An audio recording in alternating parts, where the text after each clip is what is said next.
Hey, what is up guys? It's your boy Speed here, and today we got a crazy new item build. So this one, honestly, it reminds me a lot of the very popular Razor build that's going around right now. And that Razor build involves going Pipe, but most importantly, Bloodstone and Shard. We're gonna look at a Bloodstone Viper game now. And no, this is not some random Thompson game where in 1 in every 100 Viper matches you see a Bloodstone.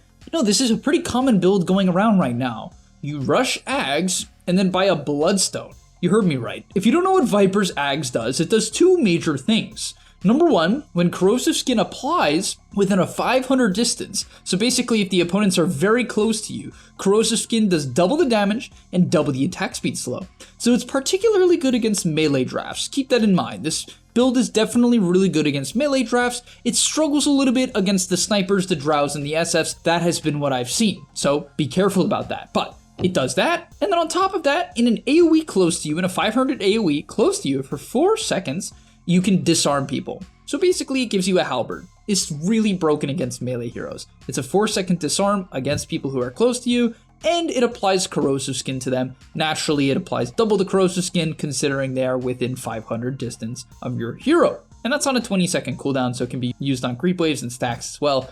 So that's really important to know, but what seals all this build together? It's actually, to a large extent, Viper's talents that really make this build good. So if you look at Viper's talents, one of them just actually got buffed the last patch, and that is at level 10, Viper gets 18 Corrosive Skin damage per second. So obviously that's going to double if the heroes are close to you, and is put on top of the already 32 damage per second that this ability does, bringing it up to 50 damage per second, meaning if someone's close to you, Corrosive Skin does 100 damage per second. That's pretty insane considering if you compare it to something like, if you compare it to something like Radiance, it's very strong, right? Radiance is 60 damage per second and is much more expensive than Ags and gives worse stats on average, or worse numbers, you know what I mean? So this Axe has a lot of potential. It's really overall just pretty solid, and Viper becomes pretty tanky with this build, so let's check it out. Also, I want to tell you guys that if you've been struggling with solo queue and you're looking to get to the next rank, I'm going to be able to help you. Like literally with the Game League website, I'm going to give you guys guides that are going to make it unbelievably clear on what you need to do. So if you've been stuck in the solo queue grind, you don't know what to do, and you want to become absolutely broken, but like actually you want to become much better at Dota, and you want to take it more seriously, the Game League website is going to help you do that. So click the link down below. I'm going to help you get to the next rank, and I'll see you there. So in terms of the lane, Thompson actually goes for a point in his Corrosive Skin. I've seen this quite a bit, and I don't mind it, because the Q at level 1 is so bad nowadays, it's actually awful. It's so awful. So you take the point in Q. Basically, it gives you a bit of magic resist against something like Zeus's nukes, Puck's nukes, Lena's nukes, SF, whoever you're laning against. It gives you some resistance, which is definitely quite nice. On top of that, if the enemy hits you, it gives you a little bit of attack speed slow as well. It's nothing crazy. It's not going to own the lane. Honestly, Viper's pretty weak at level 1, so just keep this in mind. He's obviously getting pretty aggressive on the Zeus, literally playing to actually click him like crazy. Definitely kind of nuts how much he's clicking the Zeus here. This is really him just taking advantage of this, the fact that Zeus has low attack range. Please don't play like this against Lena or SF or like Sniper. You're just gonna get destroyed. So just chill a bit. Like for the most part, you're just gonna be pulling aggro and playing defensive. This is just a Zeus thing. He's basically zoning him off the wave. From there, once you hit level 3, this is when Viper becomes an actual hero and can get aggressive, right? 2 points in the poison attack doubles the damage, doubles the slow. It's very strong. So with the bottle and a little bit of regen, you can get aggressive. You can also see he ships out a windlace and a stick, very much playing to close the gap on the Zeus and out-sustain the Zeus in the lane. Looks like Zeus even somewhat gives up on the lane. This is definitely a very bad lane for Zeus, as you'll even see him running up. Completely wow. Thompson really doubles down on the lane. So some players that I've seen will start, some of them don't even take Corrosive at all. They'll actually max the Nether Toxin. And the reason why is in the mid lane, you can insta-kill the wave almost with level 2 Nether Toxin. So you can essentially play to dodge the opponent as, this is pretty funny. What is happening here? You can play to just flash farm. And it's not bad, right? Because the Viper really comes online in the mid game with this Ags build, right? So you have a timing and you can play like that. But I think because he's against the Zeus and the Zeus is pretty weak to him, he's like, okay, I can just dominate the lane as, oh boy. Well, that's a kill. So yeah, as you can see, definitely a favorable matchup, especially if you have Boots Windlace, you can chase people down. One thing I will admit that I don't really like is Boots of Travel. I understand why he does it, and I think in pubs, it's powerful and it allows you to be an absolute menace around the map because you can farm like crazy on Viper. Like, Nether Toxin's a good farming ability, don't get me wrong, and this hero is quite slow, so having the movement speed feels great. I just feel like with the Ags, it's a bit odd because it doesn't make you tanky, obviously. Right? It doesn't give you HP, and kind of with the Ags, you want to keep the corrosive applying for as long as possible with your level 10 talent and the doubling of the corrosive. It's better if you can, essentially stay alive, right? You want to play to stay alive. That's not what bots do. They're more so just for farming, but yeah, that's clearly how he wants to play the game. And if you're snowballing, I think it's a bit more reasonable. Like in this game, he's 3 kills and 44 CS in minute 7. So he's going to be able to get active and dominate the side lanes, in which case, I'm like, okay, I kind of get it, you know what I mean? Like, he can get so aggressive, completely maxing out the Q, something that's also a bit off meta. A lot of players will put 3 points in the Q and then start maxing Nether Toxin, but I actually prefer the max Q. One cool thing about Q as well that people don't know is when you put points in Q as Viper, it actually gives you bonus attack range. Only on the Q. If you normally auto attack without the poison attack, you don't get the bonus attack range. But poison attack, yes, gives bonus attack range and gives more per level. For some reason, for some unforsaken reason, it doesn't say it in the item description or the ability description. Who knows why? Unless they got rid of it. Oh no, it does say it. Oh, that's funny. It does say it. My bad, guys. So it says it. It just says cast range, which is so misleading because it's like, how is this an ability that you cast? But yeah, okay, either way, my bad. I think it used to not be there, but yeah, as you can see, you get 120 extra attack range from level 1 to level 4, so I really do like maxing it out. It feels very, very nice, as he is going to end up going down here. Oh my gosh, and the silence from the Skyrath saves him. So he actually picks up a Wraith Band. Is he going to go double Wraith and just play the map? I wonder if he's going to play like that. I feel like he also should have gone back to base here. The level 1 W, I will admit, is quite not good for killing these neutral camps, but I guess the corrosive's enough. Wow, okay. So the corrosive skin actually good enough to farm these camps even with 1 point in the W. He did use his Q a lot there. Basically, if you do go this build, and you only have 1 point in W, you need to Q the large creep a little bit so that it actually does die at about the same time as the medium creeps, as we'll see him farm it up here. And honestly, I'm a bit skeptical of him doing this. I don't really love it because I feel like he could be more of a presence on the map, right? He could kind of get a bit more aggressive. But at this point now, he's going to start looking to build into his Aghanim Scepter. And let's see what the first component is that he buys. Looks like he's going to go for... Actually, none of them. Is he really going to go Point Booster? Oh, I think he meant to TP mid too. Okay, I guess some misplays from Thompson here. All right, so now with maxed out corrosive skin, your hero has a ton of magic resist. Just inherently has 43% magic resist. Pretty damn good, right? You can get really, really active with this build. I wonder if he's going to pick up the Ogre Axe next as well, just to really double down on the tankiness. And he is. Okay, so he'll probably eat his mango and pick up the Ogre Axe, and then just kind of look to get active and tank all the spells, right? Really trying to abuse the corrosive skin. That's most likely what he's going to look to do. Is going to have some sustain problems. Actually does ship out a salve. Oh, no, he shovels a salve, so that was fortunate until it gets canceled. That's less fortunate. And honestly, I will say that the bots look pretty good here because he's able to go back to base and close the gap on the Bloodseeker. Typically, Viper is much slower than 385 movement speed, but he can definitely close the gap. A beautiful overgrowth from the tree here allows him to close the distance. And keep in mind on his execution here, a lot of Viper players get this wrong. So the average Viper player heavily over-prioritizes their Viper Strike. The problem with Viper Strike is its cast range is extremely bad, right? It's really, really awful. So typically in teamfights, you only Viper Strike if someone's really close to you or if you're catching them off guard. So if he wanted to kill, let's say, Silencer here, like this was his main target, then he could Viper Strike him because he already closed the distance, right? He got globaled, so he might as well close the distance. So I could have seen him going for that here, but he doesn't. And on top of that, Silencer is not really the main person you want to Viper Strike. You definitely want to use it on a core optimally. Not that you can't kill a support with it, you definitely can. But he actually decides to go for the Bloodseeker here, understanding that he can close the distance. And as you can see, as he walks up, he leads with Nether Toxin, which I guess slows down the Bloodseeker after the overgrowth ends because it purges or it breaks the thirst. And he's going to go for a couple of Qs, but before going for the ulti. Right? And typically the reason why you want to Q a couple times is to slow them down and then close the gap for your ultimate. On top of that, the more Qs you build up, the more damage the ulti does because the Qs lower the magic resist of the enemy, right? So the more times you hit them, the more magic damage they take. That's how Viper's Q works, which is why it does so much damage, when you have 5 stacks of the poison attack on them. All right, so let's get into our first major team fight of the game that he ends up winning. I will admit, I think the Aegis really does play a big part in him winning this fight, as he basically gets bursted.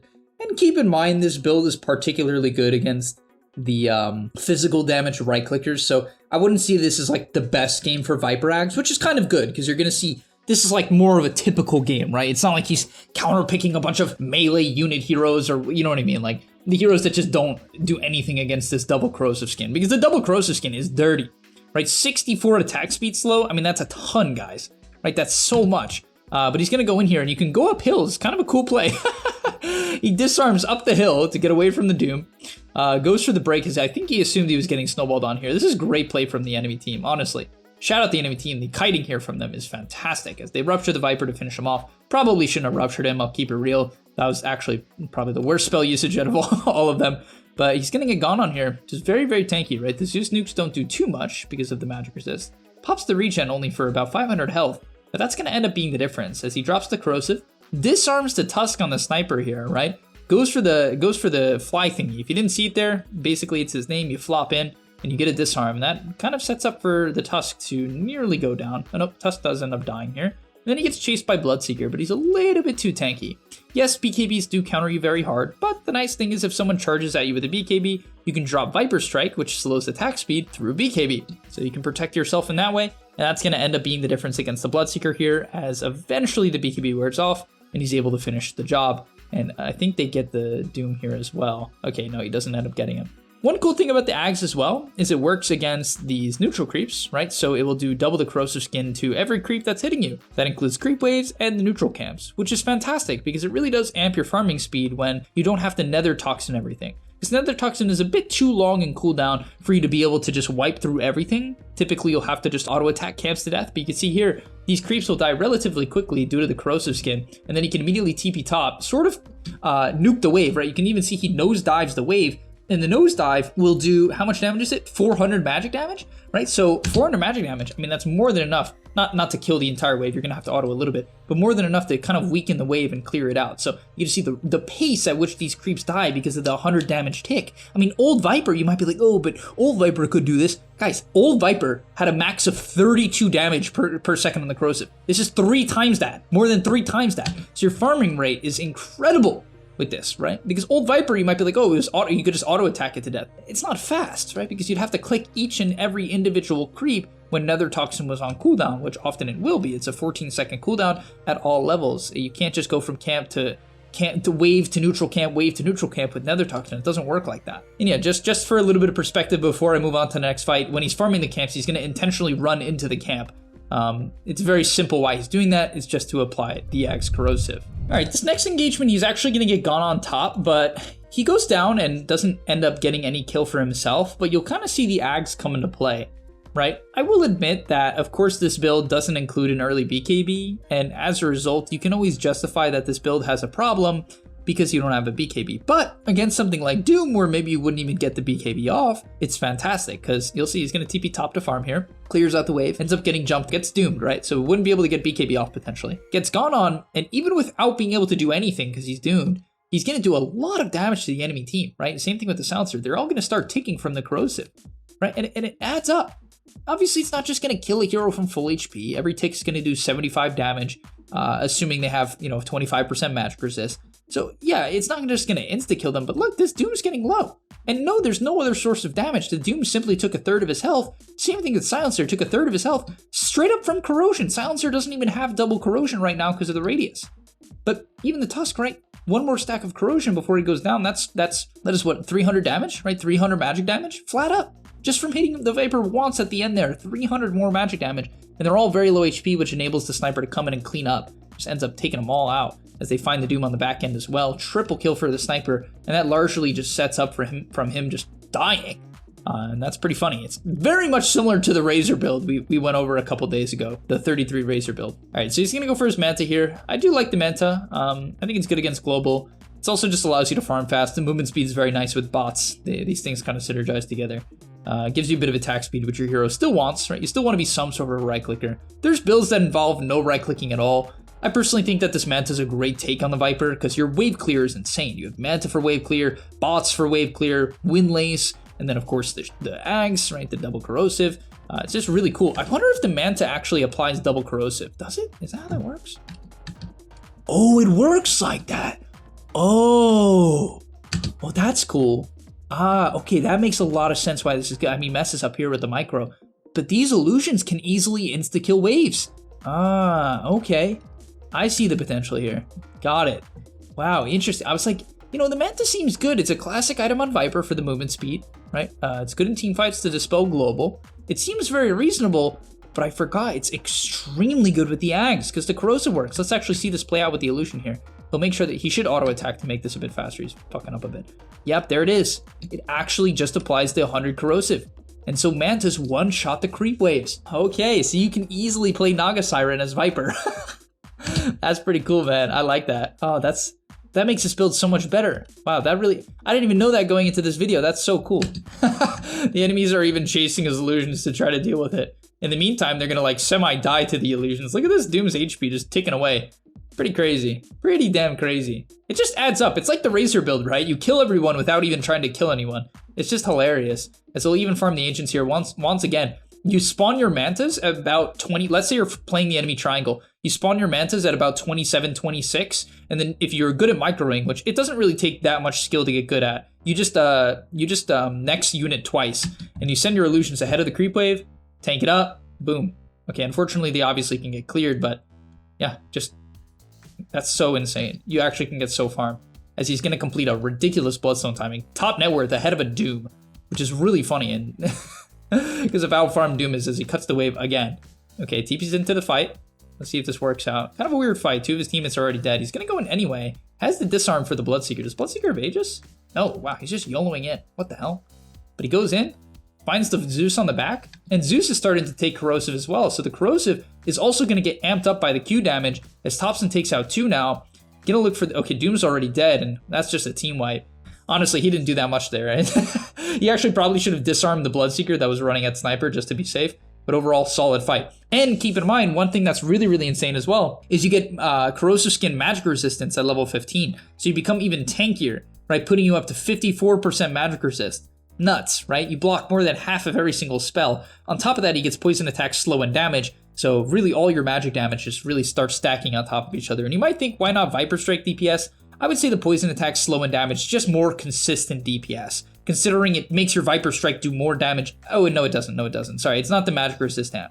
It just makes the poison attack do more damage. So I can see a justification for either, especially if you go something like Octarine later on, which, nah, that sounds terrible. Octarine sounds really bad, actually. I don't think you should ever go something like Octarine. So yeah, nah, the poison attack, slow damage. It's just more consistent, right? It's definitely more consistent. All right, once again, we're going to see Thompson cut the waves as per usual.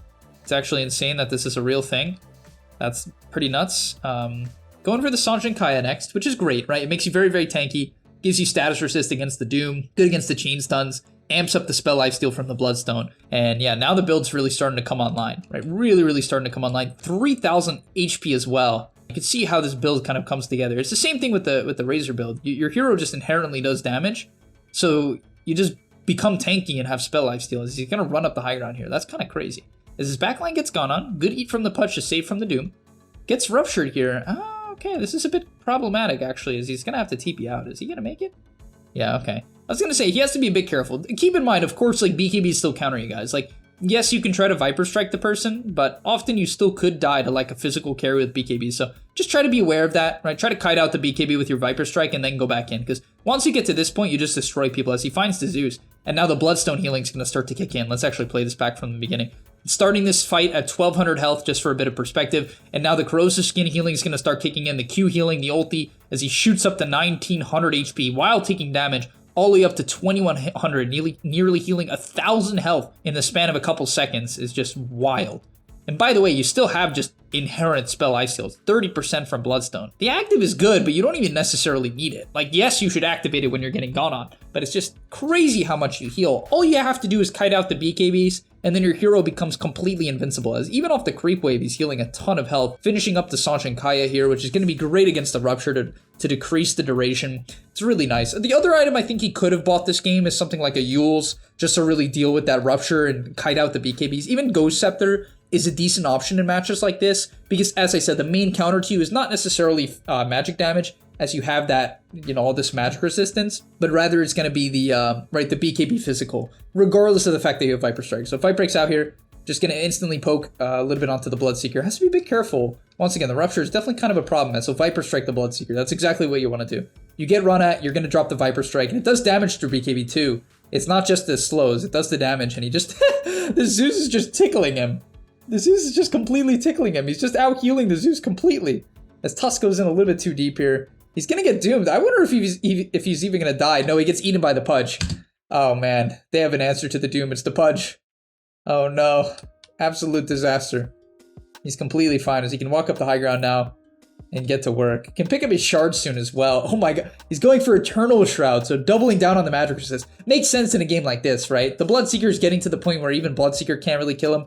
So he's doubling down on just making sure he can't die to the Doom, to the Infernal Blade, to the Zeus, Arc Lightning, and the Bolt. As literally Zeus does no damage to him. And one thing I will say about Viper as well, the average auto-attacking Viper build typically doesn't buy lifesteal, so if you get poked down, you can't heal, right? You get stuck at that HP. But with this build, that's not the case at all, as he gets an Illusion Rune, which is so good. If you can utilize the Illusion Runes correctly, I think he's kind of throwing them away. I think you really should not do that. I don't like that he does. But if you get these Illusion Runes, they can easily cut the waves for you. I mean, look at that. He can cut the next wave too. I was going to say, he can send it past the tier 2. The Illusion Runes are pretty tanky at this point in the game. Look at that. That's insane. Complete map control, just absolute flash farming up the wazoo. 24,000 gold at this point with some good Manta usage and some illusion usages. He's going to get ganked here. Doom comes out. Does he die?